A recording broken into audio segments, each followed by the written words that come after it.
ফজরে যারা নামাজ পড়ে না, পড়েনি, এক ওয়াক্ত নামাজ পড়েনি, যোহরের সময় জানাজা হয়েছে, এরকম মানুষ দুনিয়াতে আছে না নাই?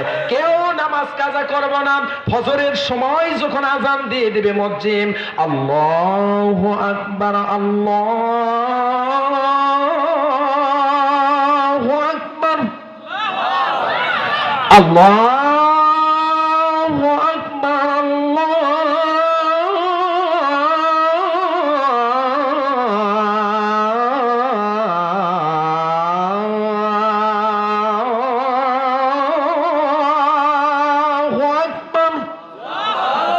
মধুর সুরে যখন আজান দিবে মুয়াজ্জিন, ঘুম থেকে চেতন হবেন, নয়তোবা যুবকেরা সবাই ঘুম পাড়ে সারা রাত মোবাইল টিপে টিপে, যখন ফজরে আজান দেয় তখন যুবকেরা ঘুমায়, ঠিক না রে? কুকুর আপনার বাড়ির পাশে দেখবেন সারা রাত যদি শিয়াল এসে কোথায় হেউ হেউ করে, কুকুর তারে ধাওয়া করে, আপনার বাড়িতে পাহারা দেয়। কুকুর সারা রাত আপনার বাড়ি হেফাজত করে, পাহারা দেয়। যখন আজান শুরু হয়ে যায়, ঘেউ ঘেউ করার পর আজানও শেষ, দুইটা সামনে দুই ঠ্যাং মাথার মধ্যে দিয়ে কুকুর ঘুমায় কি ঘুমায় না? জোরে কর। প্রায় কুকুর দেখবেন সকালবেলা ঘুমাচ্ছে ছায়ের ভিতর, নয়তোবা আপনার বাড়ির আশেপাশে। আজকালকার যুবকদেরকে দেখবেন তাকাইয়া সারা রাত মোবাইল টিপে, আর ফজরের যখন আজান হয় তখন 3.5 হাত মানুষ কম্বল গুছাইতে গুছাইতে আটো সাটো করে 2.5 হাত হয়। এই 2.5 হাত হওয়ার যুবক আপনাদের এলাকায় আছে না নাই? দাদা 14 বার হজ করেছে, লাঠি চিন্তা করতেছে ফজরের সময় তো দাদা আমারে ডাকবে নামাজের জন্য। লাঠি তো এমন চালাক চালাক, সারা রাত মোবাইল দেখে দরজাটা খোলা রাখে। দাদা চিন্তা করে দরজা যখন খোলা আছে, মনে হয় লাঠি আমার আগে মসজিদে চলে গেছে। দরজার ভিতর দিয়ে যায়, লাঠি দিয়া ল্যাপ এমন ভাবে কুকুর করে কম্বল টম্বল লিয়া, আর 3.5 হাত মানুষ 2.5 হাত হয়ে 2 হাত হয়ে কুকুর হয়ে আছে। দাদা লাঠি দিয়ে একটু ঘুতে খাতি দিয়ে দেখে ল্যাপ এইখানের মধ্যে কি মানুষ থাকতে পারে নাকি, এতই কুকুর হচ্ছে, হাত পা সব জোরে তুলে। দাদা চলে গেছে মসজিদে, যা দেখে লাঠি নাই। দাদা ধীর স্থির ভাবে সুবহানাল্লাহ আলহামদুলিল্লাহ লা ইলাহা ইল্লাল্লাহ নামাজ শেষ করার পর তাসবিহ তাহলিল গুনতেছে, ঠুকঠাক করে চা বিস্কুট যা আছে খেয়ে দেয়। সকাল 8টার সময় বাড়িতে আয়সা দেখে একটা দরজাও খোলা। এরকম বাড়ি আছে না নাই? এখন আপনারা বলেন, দাদাজি এই একটা লাঠিকে ডেকে নিয়ে যেতে পারলো না, দরজা খুলতে পারলো না, 8টার সময় আসার পরও দরজায় যে ডাক দিবে সে সাহস নেই। যদি ডাকি আমার লাঠি খেপেও যেতে পারে। সারা রাত জেগেছে যেহেতু ইবাদত করে, কি করে জাগিছে? ইবাদত, লাঠের মধ্যে ইবাদত। কি কর দাদা দেখতে বাপে দেখতে, আলো যান না জ্বলে, ল্যাপের মধ্যে মাথার উপর দিয়ে ভিতরে খেলে মোবাইল খেলে টিপাই চলে যাচ্ছে। আছে না নাই? আপনাদেরকে ছোট্ট একটা কথা বলি। এখন বলেন দাদা এসে কাকু ডাকার সুযোগ পাচ্ছে না, সাহস পাচ্ছে না। হঠাৎ করে দেখতেছে বাড়ির এক সাইডে আগুন লেগে গেছে, আগুন লাগা পুড়তে পুড়তে আসতেছে। এখন ওই দাদা লাঠিদেরকে ডাকবে না? ডাকবে না? কারণ কি? পুড়তে পুড়তে আসতেছে, যদি আগুন লাগা লাঠি পুড়া যায়। দাদা বারবার দেখতেছে আব্দুর রহমান, ও আব্দুর রহমান ওঠো ওঠো। আব্দুর রহমান মনে করে প্রতিদিন আমার দাদাই ডাকে, আজকেও ডাকতেছে, ডাকের কোনো সাউন্ড নাই, নিধর ঘুম। দাদা বারবার ডাকে, কয়েকটা বার দরজায় লাথি মারে, ও আব্দুর রহমান ওঠো, আগুন লেগেছে সাইডে, ওঠো ওঠো, কিছুই শুনে না। শেষ পর্যন্ত দাদা মানুষজনদেরকে ডাইকে নিয়ে এসে দরজা ভাঙ্গা হলেও আব্দুর রহমানকে বাহির করবে না ঘরের মধ্যে রাখবে? কারণটা হলো আগুন লেগে আসতেছে, দরজা ভাঙ্গা হলেও লাঠিকে বাঁচাতে। ও দাদা হাজী সাহেব শুনলেন, এই দুনিয়ার আগুনের ভয়ে দরজা ভেঙে লাঠিকে বাহির করলেন বাঁচানোর জন্য, আর জাহান্নামের আগুন 30,000 বছর বসে বসে উত্তপ্ত করেছে। এই দেশের দুনিয়ার আগুনের চাইতে জাহান্নামের আগুনের তেজ কম না বেশি? সেই জাহান্নামের আগুন থেকে বাঁচানোর জন্য দাদা একটা আবার আব্দুর রহমানকে ডাকার সাহস পায়। এই দাদাও যাবে জাহান্নাম।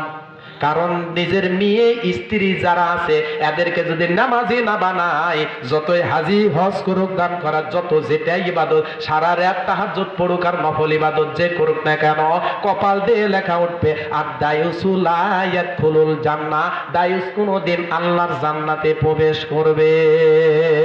আরো জোরে বলেন প্রবেশ করবে। যাক, আপনারা বিরক্ত হচ্ছেন তো? তাহলে ওয়াজ টাইনে লিয়ে যাই, অল্প সময় শেষ করে দিই। সম্মানিত উপস্থিতি, তাহলে ফজরের কয় রাকাত শুনলেন? আদম সফিউল্লাহর কাছ থেকে এসেছে। আজকে থেকে তওবার দরজাটা খোলা। আল্লাহর কোন বান্দা যদি 3টা আমল করে, পিছনে যা গুনাহ আছে এই মুহূর্তে গুনাহগুলো বদলায়া আল্লাহ পাক সওয়াব বানায় দিবে। বলুন সুবহানাল্লাহ। যদি বলেন হুজুর দলিল মুগ্ধা, তো বললেন দলিল কোথায়? দলিল হলো সূরা ফুরকান, আয়াত নম্বর হলো ৭০। ইল্লা মাতাবা ওয়া আমানা ওয়া আমিলা আমালান সালিহা ফাউলাইকা ইউবাদদিলুল্লাহু সাইয়্যাতিহিম হাসানা ওয়া কানাল্লাহু গফুরুর রহিমা। আরো জোরে বলেন আল্লাহু আকবার। আল্লাহু আকবার। আপনারা জোরে বলবেন না, একটু পরে বলবেন নি।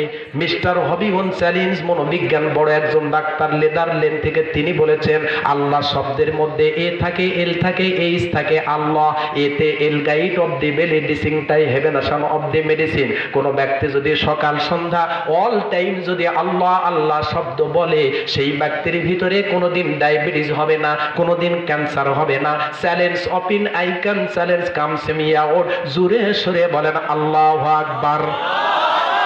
সম্মানিত উপস্থিতি, ভারতের মধ্যে বড় একজন ডাক্তার ছিল, হিন্দু ডাক্তার। সেই ডাক্তারের নাম হলো আর কে শেখি। এই হিন্দু ডাক্তারকে একজন মুসলমান জিজ্ঞাসা করতেছে, ও ডাক্তার সাহেব, আপনি যখন মানুষের শরীরের ভিতরে ব্যারাম বেদি চেক আপ করতে যাইয়া যখন যন্ত্রপাতি সেট করেন, তখন ওই যন্ত্রের সাহায্যে মানুষের শরীরের ভিতর থেকে কোনো যন্ত্রের সাহায্যে কোনো সাউন্ড পান নাকি? হিন্দু ডাক্তার বলতেছে, ও মুসলমান জাতিরা, পৃথিবীর মধ্যে শ্রেষ্ঠ মহাগ্রন্থ আল কোরআন, যার মধ্যে কোনো ভেজাল নাই, ভোগীযোগী নাই, জালিকাল কিতাবু লা রাইবা ফি হুদাল লিল মুত্তাকিন, এটা নির্ভেজাল একটা গ্রন্থ, এটার মধ্যে তো ভুল তো দূরের কথা, সন্দেহের কোনো অবকাশ নেই। কোরআনটা তোমাদের হাতের মধ্যে আছে, তোমরা পৃথিবীর মধ্যে শ্রেষ্ঠ জাতি, মুসলমান জাতি। আমি হিন্দু ডাক্তার একটা কথা তোমাদেরকে ওপেন করে যাই, কখন যেন মৃত্যু হয় আমার জানা নাই, তবে আমি হিন্দু ডাক্তার যখন মানুষের শরীরের ভিতরে ব্যারাম বিধি চেক আপ করতে যাইয়া যখন যন্ত্রপাতি সেট করি, তখন মানুষের শরীরের ভিতর থেকে, রক্তের মধ্যে থেকে, হাড়ের ভিতর থেকে, গোস্তের ভিতর থেকে যন্ত্রের সাহায্যে একটা মাত্র সাউন্ড ভেসে আসে। সেই সাউন্ডের নাম হলো আল্লাহ আল্লাহ আল্লাহ। জোরে সরে বলেন আল্লাহু আকবার। আরো জোরে বলেন আল্লাহু আকবার। এইবার আমার সঙ্গে সবাই বলেন আল্লাহু আকবার। বলো রে মুমিন, বলেন আল্লাহু আকবার। বলো রে মুমিন, তারি আকাশ আর তারি জমিন, আল্লাহু আকবার।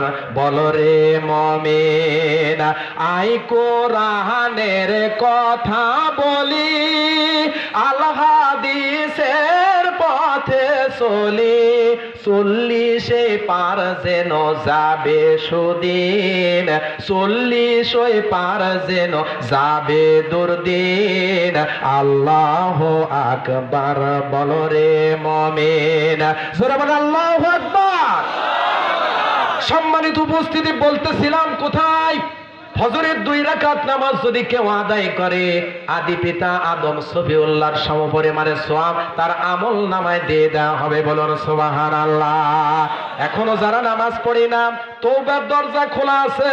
3টা আমল যা করবে, এই মুহূর্তে আপনাদের সমস্ত গুনাহ আল্লাহ মাফ করে দিয়া ওই গুনাহগুলো সওয়াব দিয়ে পরিপূর্ণ করে দিবে। বলুন সুবহানাল্লাহ। কি সংবাদটা ভালো না? গুনাহ যা আছে মাফ হয়ে সওয়াব দিয়ে পরিপূর্ণ করে দেবে।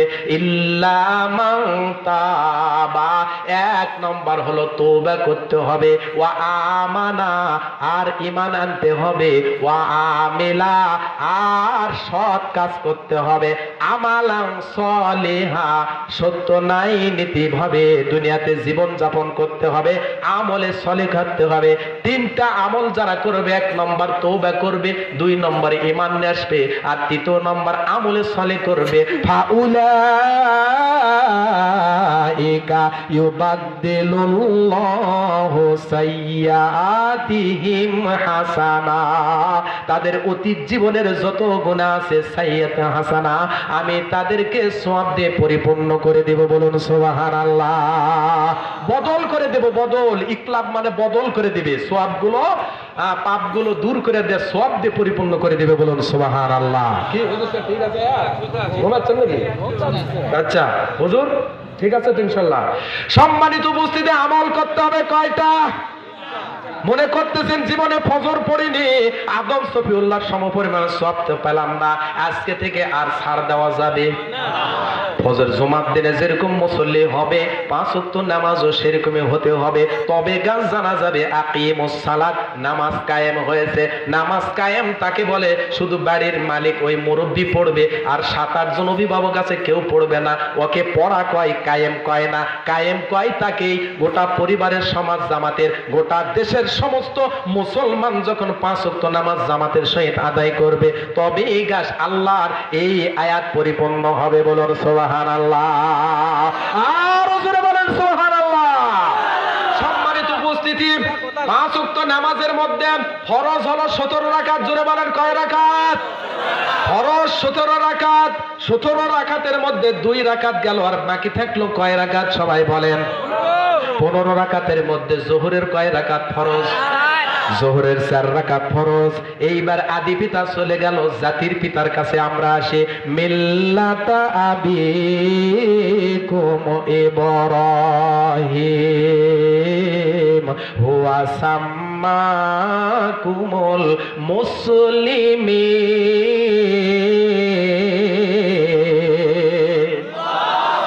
জাতির পিতার কাছে এবারে আসেন।